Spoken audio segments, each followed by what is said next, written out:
दाता ने कवि को दिया, कवि सो गया खाई।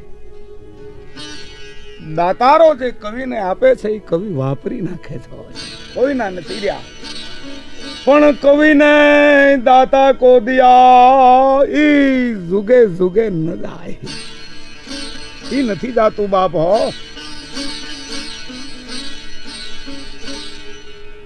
એવી એક શુરવીર અને દાતાર પુરુષની વાત આપની સાનિધ્યમાં કરું છું।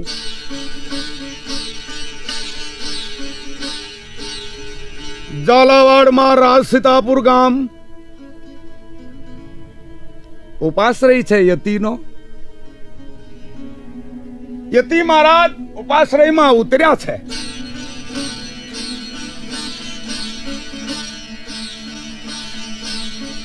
હવે ઉપાશ્રયની નજીક જ એક ગરીબ રજપૂતનું ઘર છે। પડું પડું થઈ રહેલું હો। ગરીબાઈ આંટો લઈ ગઈ છો, પણ ગરીબાઈ આંટો લઈ ગઈ છે એની હારે ઈ રજપૂતના ઘરમાં અને એના દેહમાં ખાનદાની હોંકારા દઈ રહી છો। અમુભાઈ ખાનદાની એ શિવદાનભાઈ જટ નથી જાતી હો, 3 પેઢી એને વાર લાગે છે હો। અને ઈ જે ટારડાઈ હોય ભલે શ્રીમંત બની જાય એ જટ દઈને જાય ની એની આંખમાં શરમિયા રમતા હોય। જયમલ લીંબાડ એવું આ ગરીબ રજપૂતનું નામ છે। ઉપાશ્રયમાં ઉતરેલા યતિ ભૂત ભવિત અને વર્તમાન ત્રણે હથેળીમાં હોંકારે દે આવો જતીઓ। અર્ધેક રાતનો સમય છે। એમાં થાળી વાગી રજપૂતના ઘરમાં। યતિશ્રી કહે છે બેટા પોતાના શિષ્યને થાળી ક્યાં વાગી। થાળી આવી રીતે ખર ખબર વિના કઈ વાગે કોક કોક અનુભવીને ખબર હોય, અનુભવી સમજી જાજો ક્યારે થાળી વાગે। અપુત્રે કહે ઘર પુત્ર ભયો। દીકરો નોઈન જ્યાં દીકરાનો જન્મ થાય ત્યાં હુંયાણી થાળી વગાડે। 64 દીવા હો સખી 12 રવિ તપંત, ઘર અંધારા તા ઘરે જાગર સૂત નો રમંતો। મહારાજ શ્રીનો શિષ્ય આવી અને ગુરુદેવને કહે ગુરુદેવ આપણા નજીકમાં જે ગરીબ રજપૂત છે ને એને ત્યાં દીકરાનો જન્મ થાય છે અને એની થાળી વગડી રહી છે। મહારાજ પઠાળમાં ઉતરી અને જેમ તારામંડળમાંથી જ્યોતિષની જે વખતને માથે વિધિ છે ઈ લઈ કાઢવી, સમય આ તે ગણતરી કરી અને કહે છે કે બેટા હવે એ રજપૂતની ગરીબાઈ ગઈ કે એવા નક્ષત્રમાં અને દીકરાનો જન્મ થયો છે। પણ ભારોભાર એ હું કહું છું કે એ દીકરો કેવો થાય, ભોજ જેવો તો કવિ પારખું થાય, અર્જુન જેવો શુરવીર થાય, વિક્રમ જેવો પરતુક બંધન થાય, કરણ જેવો દાતાર થાય। બેટા હું તો વ્રત છું, ખરૂપાન છું, પાછો તો રાજ સીતાપુર આવું કે ન આવું તું પાછો આવ, તઈ તું આ બધું જોઈ અને આમ આયલું ન થાય તો મારા નામને માથે પગરખું પછાડજે બેટા। ભાવિના ગર્ભમાં યતિઓ તો ક્યાંય છુપાઈ ગયા હશે। આ દીકરો જે છે ને છઠ્ઠી મંડાણી જયમલ લીંબડને ત્યાં જૂના જમાના રિવાજ પ્રમાણે બેન આવ્યા એટલે દીકરાની ફૂઈ આવ્યા અને ફૂઈએ નામ પાડ્યું જહોજી। જસોજી દિવસે વધે નહીં એટલા રાતે વધે છે, રાતે વધે નહીં એટલા દિવસે વધે છે। માખણનો પિંડલો જોઈ લ્યો। 5-7 વર્ષનો થતો ધૂળી નિહાળે મોકલ્યો અને 14 વર્ષનો થયો તા તો હાથે કલમ ભણ્યો। અટાણે જેમ BA ને LLB થાય છે ને પારંગત થઈ ગયો। 18 વર્ષનો થતા ફિલતોડ થયો। ફિલતોડ કઈ કહેવાય, ગડગડતી દઈ અને હાથીના ટુંડ માથે ઠીકો ઠોકરાય, ભમલીમ ડાટો ખરી જાય એમ હાથીનું ટુંડ એના દેહમાં ખાલી દે ઈ ફિલતોડ કહેવાય। ફિલ એટલે હાથી।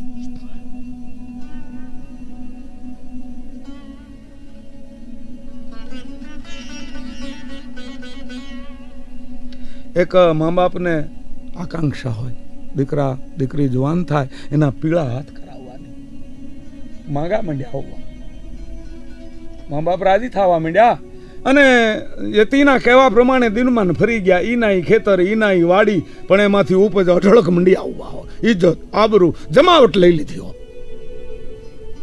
ઉધર ભાગી જન્મે ને અને કોક કોક દીકરા એવા જન્મે માવતર નું હૂડ કાઢી નાખે.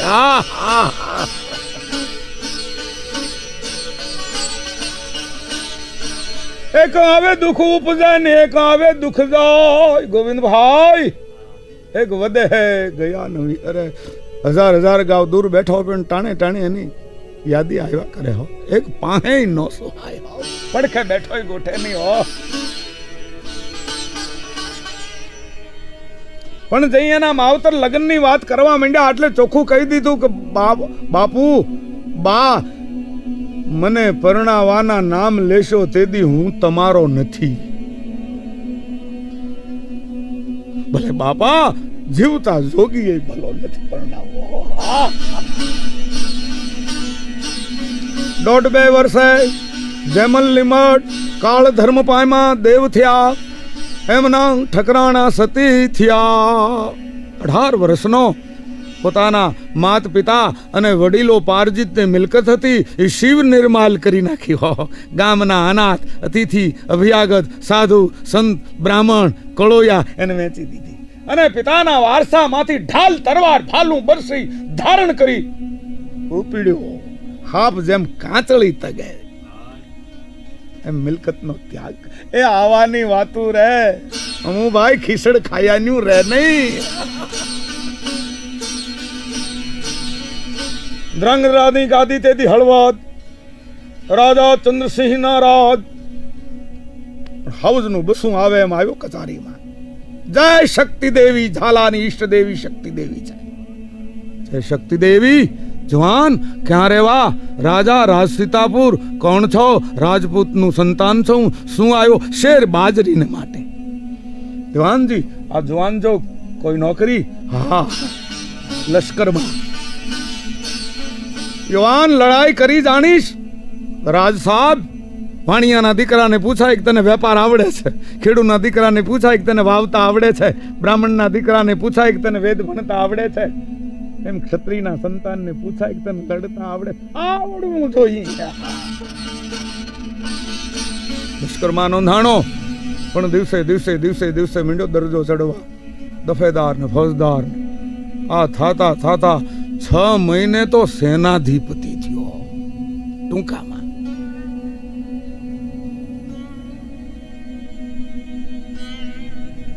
થયો સુરવીર. સેનાધિપતિ સુરવીર હોય થઈ શકે. મીંડા સંતના વચન ફળવાન માટે હો. અને 1.5 થી 2 વર્ષે વઝીર થયો. પણ ધીંગાણું થાય ને હરો લે હાટીઓ મોર હાલે હો. અત્યારની લડાઈઓ નથી. લડાઈનો આગેવાન પાછળ પડ્યો રે ટેલિફોનના ભૂંગળામાંથી મોટા ખોયા કરે એવું નથી. એ જે આગેવાન હોય એ જ આગળ ઉભા રહેતા ઠીકા. આ લડાઈઓ ભારતની હો.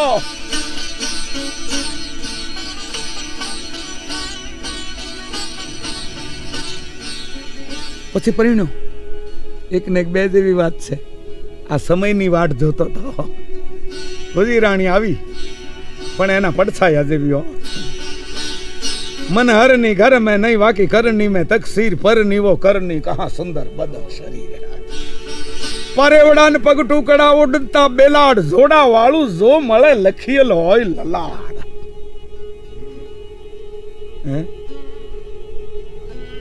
વજીરજી જસોજી લીંબડ વજીરાણી એનો પડછાયો. ભાગશાળી હોય એને પોતાના પડછાયા સમાન સ્ત્રી મળે હો. નકર બેયની પ્રકૃતિ ટેસ્ટ જુદા હોય. હ પતિ પત્ની બેયના.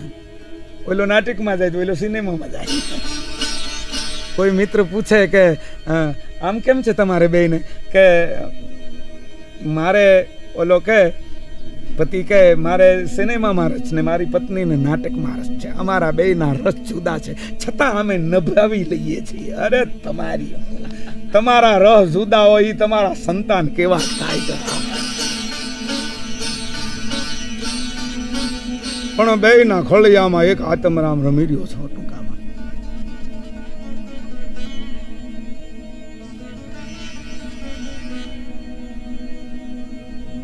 જસાજીએ બજાણા અને પાટડીના મલેક માથે સવારી કરીને પાટડી જીત્યો હો.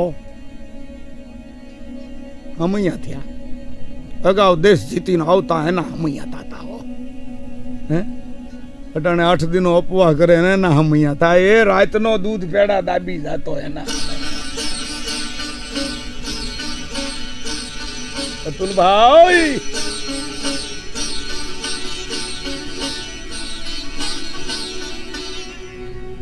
રાજ સાહેબે આ જીતના બદલામાં ગામ દીધું. ઈનું ઈ ગામ ન્યાન્યા રાજ સાહેબના દસોંદી બારોટ છે ને ફટકારી દીધું. મંડ્યા યતીજીના વચન ફળવા. શિયાળાનો સમય આવ્યો. રાજ સાહેબે કાશ્મીરમાંથી દુસાલા મગાવી કારવી અમીરોને ઓઢાડ્યા. એક દુસાલો જસાજીનો ઓઢાડ્યો. જસાજી પાલખીમાં બેહી અને ઘરે પધાર્યા છે. ધ્રમ ધ્રમ ધ્રમ ધ્રમ ધ્રમ મરફા વાગી રહ્યા છે. અને ઝાલાવાડની ટાટ એટલે કાળો કોપ હો. જસાજી આવ્યા છે. એમાં બજારને કાંઠે એક વૃદ્ધ અને નવસ્ત્રો સાધુ ટાઢમાં થરથરી રહ્યો છે. પણ જેમ ડાકલાનું પડ હોવાય એમ આની છાતી ટાઢે થર થર થર થર કંપી રહી છે. જસોજી દુઃખ જોઈ ન શક્યો. પાલખી નીચે કૂદી અને પોતાની પાસે જે દુસાલો હતો કિંમતી ઉઠાડી. હા હા હા હા વજીરજી, રાજ સાહેબે હમણાં આ કાશ્મીરી દુસાલો આપને અને આ ભટકતા ભિખારીને બાપા જો તો ખરા એની પરિસ્થિતિ ન ઓઢાડું તો હું કરું કે પણ ઈ અમે નાનથી પાડતા પણ ઘરેથી ધાબળા કે ગોદડા મગાવવા જોઈએ. ઈ ધાબળો ગોદડું દેવાય. આ કિંમતી દુસાલો આ ભટકતા તંબુરિયા બાવાનો ઓઢાડાય. તમે નથી સમજતા ભાઈઓ. ઈ ગોદડું કે ધાબળો મગાવું ઈ પેલા મારી કે એની સીઠી ફાટી જાય તો કાલ કરન તો આજ કર, આજ કરન તો અવસર બીતો જાત હે ફેર કરે.